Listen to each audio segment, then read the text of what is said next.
Ja, ni lahko proti najboljšim tekmovati, vedno gre na knap, ampak s tretjim mestom sem zelo zadovoljen. Jerži pa Kastrik sta res odlično odpeljala. Kastrik je pokazal, da je tle dosti najhitrejši in da ga je težko premagati, Jerži pa je tako že 10 let klasa za sebe. Tako da ja, tretje mesto je bilo danes po moje najboljše, kar sem lahko realno naredil, tako da sem zelo zadovoljen. Ja, proga je kar tehnična, pa veliko tudi postavitev ni bila najbolj enostavna, je bilo treba ujeti prav timing, pa veliko je bilo napak, ker je treba, to so le kaj na moški in je treba biti zelo natančen, zelo hiter, malo riskirati, ampak še vedno imeti pod kontrolo stvari, tako da meni je to danes uspelo. Zgornji del je bil kar v redu, pa nikjer ni bilo pretirano napake, malo sem si mogoče vzel lufta kje, da ne bi bilo kake večje napake in kake kazni.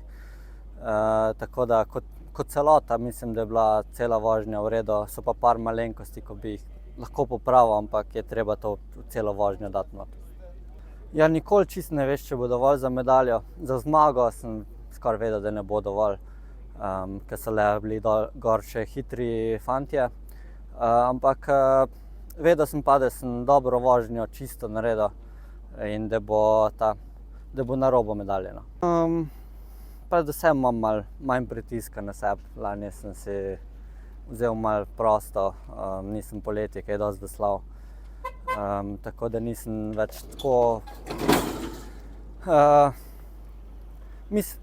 Probam vsako vožnjo posebej, nikoli ne veš, kdaj bo zadnja, tako da sem si letos rekel, da bom probal dobro tekmovati, pa bomo videli, kako bo naprej. Ja pa ne bom nekaj zdaj zadev spreminjal.